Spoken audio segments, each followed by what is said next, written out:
E no Senado, a Comissão Mista Permanente sobre Mudanças Climáticas aprovou o relatório final das atividades de 2013. Vamos a Brasília com o Wellington Lopes saber mais detalhes sobre o assunto. Boa noite, Wellington. Qual é o objetivo desse relatório? Boa noite, Elias. Boa noite a todos. Entre as propostas estão acompanhar, monitorar e fiscalizar de modo contínuo as ações referentes às mudanças climáticas em todo o país. Mudanças climáticas. O problema é mundial e afeta diretamente o Brasil. Por isso, a meta do país é reduzir a emissão de gases em mais de 39% até 2020.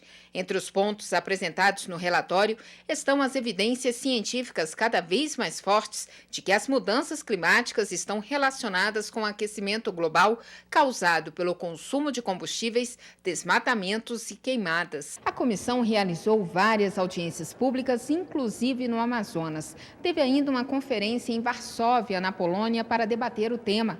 E um dos avanços para o Brasil foi a aprovação de pagamento pelos esforços de redução de emissões de carbono por causa do desmatamento e degradação florestal, o REDD. Isso significa que se o país conseguir proteger as áreas de florestas e recuperar aquilo que foi degradado, vai ser ressarcido. Até então, países que desmataram, eles poderiam acessar recursos internacionais para recompor. E aqueles que faziam o dever de casa, que mantinham a sua floresta em pé, que é o nosso caso, não recebia absolutamente nada por isso. Um estímulo a mais, sem dúvida nenhuma. Para dar uma resposta aos atos de violência nos estádios do país, os ministros da Justiça José Eduardo Cardoso e do Esporte Aldo Rebelo, depois de uma longa reunião aqui em Brasília, anunciaram 9 medidas para aumentar a segurança durante os jogos. Uma delas é para que os estados criem delegacias especializadas para o torcedor. Outra recomendação é para que haja um cadastro de torcedores impedidos de entrar em estádios, além do aumento no valor das multas, perda de pontos e mando de campo dos clubes. Esse encontro foi motivado pela briga do último domingo entre torcedores de Atlético Paranaense e Vasco em Santa Catarina.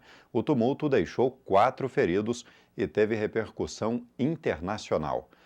E de olho nas eleições do ano que vem, deputados federais do Amazonas, licenciados do mandato, estão retornando à Câmara. A dança das cadeiras provocou nova mudança na composição da bancada do Estado. A deputada Rebeca Garcia, do PP, foi a primeira a reassumir o mandato depois de quase um ano à frente da Secretaria de Governo do Amazonas. Com o retorno da parlamentar no mês passado, Luiz Fernando Nicolau, do PSD, deixou a vaga, mas só mudou de gabinete. Como é primeiro suplente da coligação que também elegeu Paulderney Avelino, do DEM, o deputado assumiu a vaga do parlamentar, que era ocupada pelo terceiro suplente da coligação, Plínio Valério, do PSDB. E a dança das cadeiras não para por aí. Paulderney Avelino, hoje secretário municipal de Educação, deve voltar à Câmara para participar das articulações do partido para as eleições de 2014. A mudança na composição da bancada aconteceu em um momento decisivo, a apresentação de emendas ao orçamento da União. Cada deputado tem direito a cerca de 15 milhões de reais em emendas. São esses os destaques de hoje aqui de Brasília. Uma ótima noite a todos e até amanhã.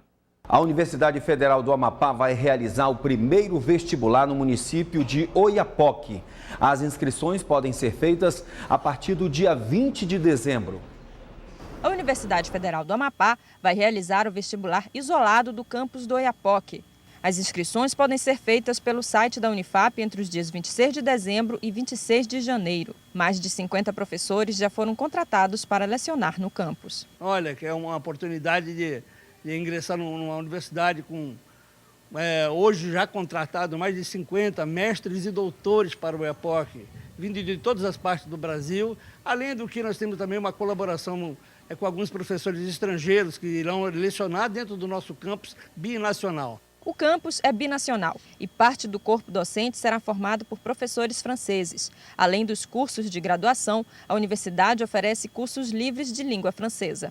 Vamos ter professores franceses, vamos ter o curso de francês regular para todos os estudantes qualquer curso que queira fazer francês como a segunda língua. E vai ser realmente um campus multiétnico, porque irão negros, indígenas, franceses, brasileiros em todos os cantos. Vai ser bastante interessante a vivência dentro do EPOC e mudar também o perfil, a cara daquela cidade. O prédio ainda não está pronto, mas as obras estão em andamento. Ainda temos uma estrutura física ainda não tão grande, mas já existe obras em andamento, obras para fazer, inclusive alojamento de estudantes, alojamento de professores, restaurante, tudo para que possamos baratear a vida desses estudantes que vão vir de fora a morar no EPOC. A prova será no dia 16 de fevereiro e as aulas começam em março. Esse será o primeiro e único vestibular do campus. A partir do próximo ano, a concorrência será por meio do Enem. O Comitê Gestor Indígena apresenta resultados alcançados em 2013 para esta parcela da população brasileira.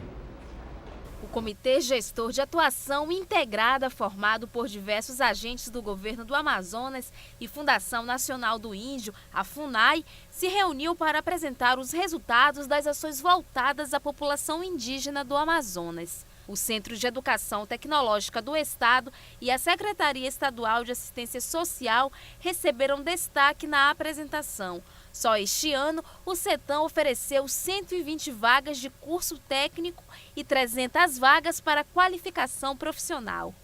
Temos como destaque nos cursos de qualificação profissional, por exemplo, os cursos de mecânica de motor de popa, mecânica de motocicleta, os cursos de corte e costura, né? Inclusive aqui em Manaus, além de oferecer nas aldeias, aqui em Manaus também a gente tem atendido os indígenas, não só cursos também de qualificação profissional, mas os cursos de técnico, os cursos técnicos. Então, em 2013, nós temos em 2013, nós oferecemos um curso técnico em enfermagem, análise clínica. Na parte de assistência social e cidadania, a SES recebeu destaque pelo trabalho realizado com o programa Pronto Atendimento Itinerante. Por esta iniciativa, 3 embarcações viajam regiões de difícil acesso, levando serviços da Previdência Social, Saúde e Cidadania, como a emissão da carteira de identidade e registro de nascimento. Segundo o censo 2010 do IBGE, a população indígena do Amazonas soma cerca de 168 mil pessoas. Recentemente, os povos indígenas do estado ganharam um conselho para discutir, junto ao estado, mais políticas públicas voltadas ao segmento. Na Semana dos Povos Indígenas, o nosso governador assinou o decreto do Conselho Estadual de Educação Escolar Indígena, onde leva de consultivo agora para o normativo. Isso foi um presente do nosso governador, vamos dizer assim, atendimento à demanda da população indígena e também, recentemente, também da assinatura dele para o Conselho Estadual dos Povos Indígenas, que será implementado logo no início do ano, onde senta metade indígena e metade governo, que é para pensar a política voltada à população indígena. Confira agora a manchete do Jornal do Comércio desta sexta-feira.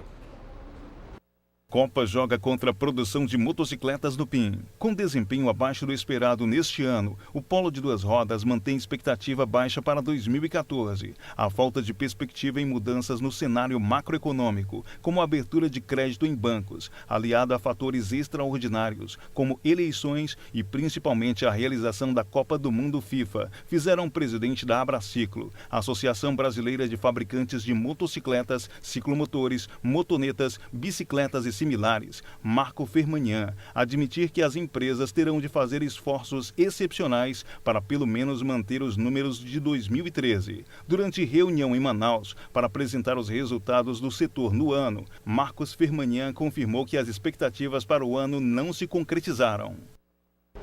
Em instantes, o vice-prefeito Issa Abraão não é mais secretário de obras da Prefeitura de Manaus. Nós voltamos já.